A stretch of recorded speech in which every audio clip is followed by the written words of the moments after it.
अस्सलामुअलैकुम स्टूडेंट, कैसे हैं आप लोग। स्टूडेंट्स, हमने फर्स्ट चैप्टर कंप्लीट कर दिया था फिजिक्स का फर्स्ट ईयर का। आज हम नया चैप्टर स्टार्ट करने वाले हैं जो कि वेक्टर्स के बारे में है। इसमें हम पढ़ेंगे वेक्टर्स क्या होते हैं, वेक्टर्स को रिप्रेजेंट कैसे करते हैं, वेक्टर्स की यूजेस कौन कौन सी हैं, वेक्टर्स के मैग्नीट्यूड कैसे निकालते हैं, मल्टीप्लिकेशन, बहुत सारी चीज़ें इसमें पढ़ेंगे, वेक्टर्स के बारे में जानेंगे। तो सारी डिटेल्स इसी चैप्टर में है वेक्टर्स के बारे में, ठीक है। तो आज जो टॉपिक हमारा है वो जस्ट बेसिक कंसेप्ट मैंने बताने लगा हूँ वेक्टर्स के बारे में कि वेक्टर्स दरअसल होता क्या है। स्टूडेंट्स, वेक्टर्स होता है, a vector is a mathematical quantity having both magnitude and directions. अच्छा, इससे पहले एक बात समझाने की कोशिश करता हूँ। हमारे पास दो तरह के फिजिकल क्वांटिटीज होते हैं। फिजिकल क्वांटिटीज क्या होती हैं, फर्स्ट चैप्टर में पढ़ा चुका हूँ। फिजिकल क्वांटिटीज वो क्वांटिटीज जो मेजरेबल हो, जिनको हम मेजर कर सकते हैं, उसको फिजिकल क्वांटिटीज कहते हैं।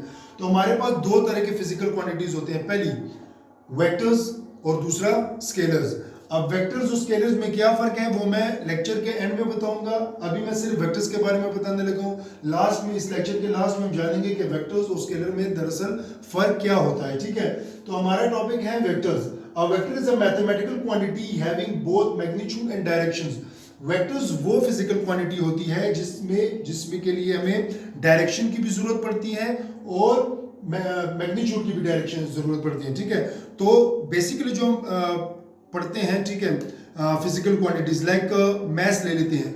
तो मैथ ऐसी फिजिकल क्वांटिटी है जिसके लिए हमें मैग्नीट्यूड की जरूरत नहीं पड़ती, मैग्नीट्यूड की जरूरत पड़ती है बट हमें डायरेक्शन की जरूरत नहीं पड़ती। वेक्टर्स क्या होता है कि वेक्टर्स में हमें मैग्नीट्यूड और डायरेक्शन दोनों की जरूरत पड़ती है और दोनों के बगैर अगर कोई एक को हम मिस कर दे तो हम पूरा वेक्टर्स दिखा नहीं सकते या बता नहीं सकते, ठीक है। तो एग्जांपल के तौर पे आप लोग वेलोसिटी या फोर्स या वेट, ठीक है।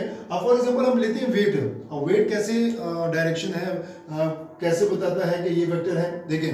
अब फॉर एग्जांपल ये डस्टर है, ठीक है। अब ये डस्टर मैंने ऐसे पकड़ा हुआ है तो इस पे नीचे की तरफ से फोर्स लग रही है जो कि इसका वेट कह सकते हैं। ग्रेविटेशनल फोर्स की वजह से, ग्रेविटी की वजह से जो इस पे फोर्स लग रहा है वो नीचे, जिसको हम जाहिर करते हैं F W is equal to mg, ठीक है। तो W is equal to mg क्या है, इस m है इस बॉडी का मास और g ग्रेविटेशनल एक्सेलरेशन। तो इस बॉडी पे जो नीचे की तरफ फोर्स लग रही है ना, उसे कहते हैं वेट। अब नीचे की तरफ लग रही है, ठीक है, डायरेक्शन क्या है, नीचे की तरफ। तो वेट को हम वेक्टर्स इसीलिए कहते हैं कि इसकी डायरेक्शन होती है। अब जब फोर्स है तो फोर्स भी हम किस तरफ लगा रहे हैं तो भी डायरेक्शन। वेलोसिटी, अब वेलोसिटी क्या होती है, वेलोसिटी होती है distance, displacement per unit time, कि आप कितने डिस्प्लेसमेंट, कितने टाइम में कितना डिस्प्लेसमेंट कवर करते हो। फॉर एग्जांपल आप गाड़ी चला रहे हो, आप फॉर एग्जांपल आप 10 मिनट में 1 किलोमीटर का फासला तय करते हो, ठीक है। तो आपकी जो होगी वो वेलोसिटी। तो वेलोसिटी हमारे पास वेक्टर क्वांटिटी है जिसकी डायरेक्शन भी होती है और मैग्नीट्यूड। अब आते हैं कि सिंबॉलिक रिप्रेजेंटेशन। अब वेक्टर्स को हम रिप्रेजेंट कैसे कर सकते हैं।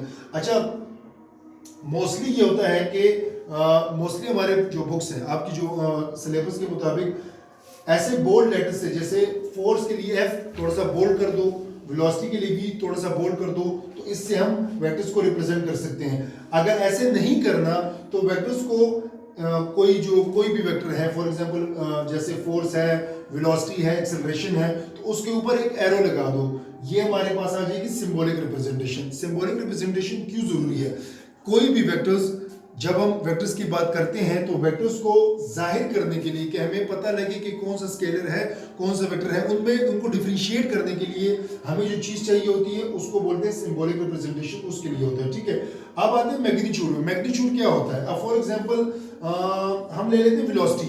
अब वेलोसिटी का मैग्नीट्यूड मैं कैसे निकालूंगा, वेलोसिटी का मैग्नीट्यूड फॉर एग्जांपल वेलोसिटी हमारे पास एक वेक्टर है, ठीक है, ये हमारे पास एक वेक्टर है, ठीक है। तो इसकी वैल्यू है 3i प्लस 4j, ठीक है, ये हमारे पास एक वेक्टर है।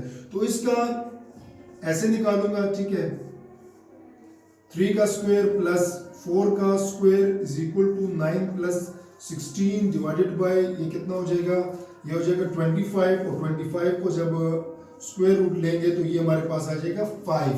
तो हमारे पास इस वेलोसिटी का मैग्नीट्यूड क्या आ गया, 5 पर मीटर पर सेकंड, ठीक है। तो मैग्नीट्यूड का मतलब, अच्छा मैग्नीट्यूड की कुछ चीजें बताता हूँ। मैग्नीट्यूड कभी भी नेगेटिव नहीं हो सकता, मैग्नीट्यूड हमेशा पॉजिटिव होगा, हमेशा पॉजिटिव रहेगा, ठीक है, कभी भी नेगेटिव नहीं हो सकता।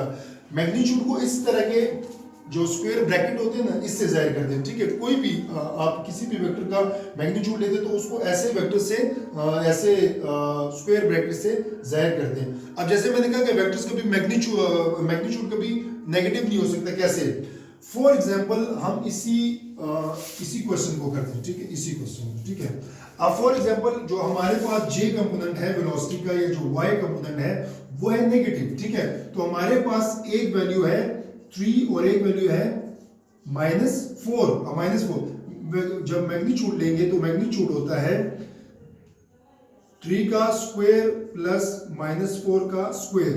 अब जब इस माइनस का हम स्क्वायर लेंगे, ठीक है, जब स्क्वायर लेंगे तो पॉजिटिव नेगेटिव में कन्वर्ट हो जाएगा। तो ये हो जाएगा 9 + 16 = 25 और स्क्वायर रूट लेके 5। तो हमारे पास मैग्नीट्यूड पॉजिटिव आया। तो मैग्नीट्यूड हमेशा पॉजिटिव होना चाहिए, ठीक है। उसके बाद है ग्राफिकल रिप्रेजेंटेशन। हम इसको ग्राफ में कैसे जाहिर कर सकते हैं, या कार्टेशियन प्लेन में हम कैसे जाहिर कर सकते हैं। कार्टेशियन प्लेन क्या होता है? कार्टेशियन प्लेन ऐसा होता है कि फॉर एग्जांपल दो लाइंस जब एक दूसरे को इंटरसेक्ट करते हैं और एक दूसरे के साथ 90 डिग्री बनाए तो उसको बोलते हैं कार्टेशियन प्लेन, ठीक है, या कोऑर्डिनेट सिस्टम, ठीक है। अब ये हमारे पास ये वेक्टर है, ठीक है, ये हमारे पास वेक्टर है। वेक्टर को कैसे जाहिर करते हैं? A vector is represented by an arrow, length of arrow represent magnitude and arrow head represent directions. ये जो हमारे पास ये जो वैल्यू ये पूरी जो है ये हमारे पास क्या जाहिर करती है? वेक्टर का मैग्नीट्यूड, ठीक है, magnitude.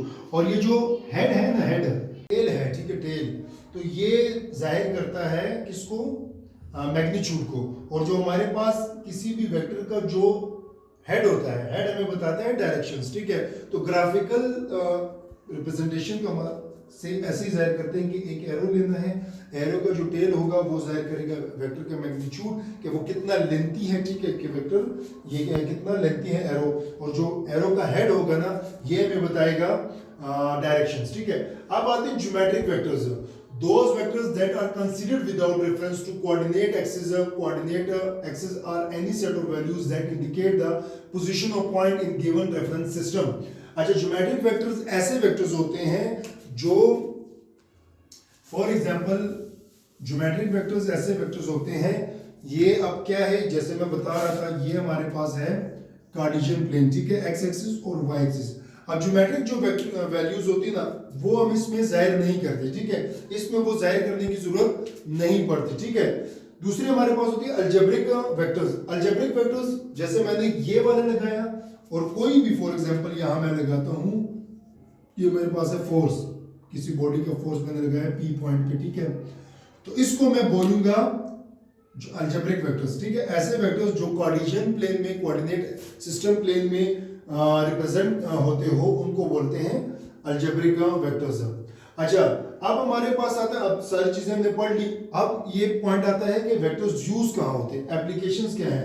To represent physical quantities. जैसे मैं शुरू में बता चुका हूँ कि जितने भी हमारे पास फिजिकल क्वांटिटीज होती हैं, फिजिकल क्वांटिटी जो वेक्टर्स फिजिकल क्वांटिटीज होती हैं, उसको हम इसी से जाहिर करते हैं, इसी से रिप्रेजेंट करते हैं वेक्टर्स के जरिए। वेक्टर्स के जरिए उनका मैग्नीट्यूड निकालते हैं, वेक्टर्स के जरिए उनके दरमियान एंगल फाइंड करते हैं, वेक्टर्स के जरिए उनकी जितनी भी प्रॉपर्टीज होती हैं हम वेक्टर्स के थ्रू ही डिफाइन करते हैं, ठीक है। दूसरा है calculate the angle of vectors. जैसे मैं बता चुका हूं कि हमारे पास फॉर एग्जांपल हम ये जो वेक्टर्स हैं, ये जो थीटा है, ये जो एंगल है, इस फोर्स का जो थीटा मतलब एंगल बन रहा है, ये भी मैं वेक्टर्स के थ्रू ही फाइंड कर सकता हूं, ठीक है। तीसरे पे आता है vectors are used in map like Google map, geographical representation of geographical information in which map elements such as roads, home and industries वगैरह, ठीक है। अब इसका मतलब क्या है? फॉर एग्जांपल आपने मोबाइल से ना मोबाइल से गूगल मैप निकाला, या कोई भी जो आप कैब सर्विसेज होती हैं वो आपने निकाला और आपने कोई कैब बुक की।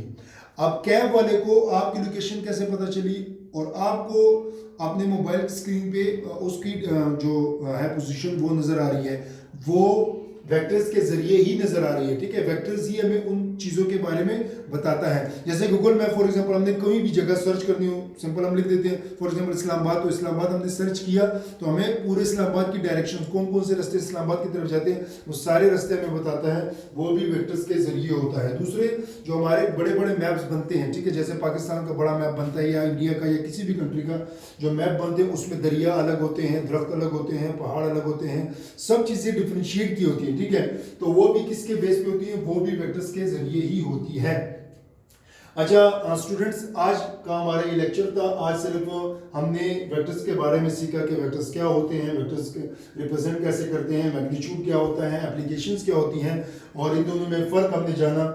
नेक्स्ट जो हमारा लेक्चर है वो रेक्टेंगुलर कोऑर्डिनेट सिस्टम के बारे में होगा। रेक्टेंगुलर कोऑर्डिनेट सिस्टम क्या होता है, कैसे यूज होता है, तो इससे रिलेटेड आपके पास कोई भी क्वेश्चन है, कोई भी इस तरह की चीज़ जो समझ नहीं हो इससे रिलेटेड है, तो आप कमेंट बॉक्स में लाजमी कमेंट करें, और कोई भी क्वेश्चन हो तो आप लाजमी पूछा करें, लाजमी कमेंट किया करें, ठीक है। तो आपको आपके जितने भी सवाल आते हैं उन सबके जवाब भी दिए जाएंगे, और उन पर अगर वीडियोज़ बनानी हो तो उनके वीडियोज़ भी बनाएंगे, ठीक है स्टूडेंट्स। थैंक यू, अल्लाह हाफिज़।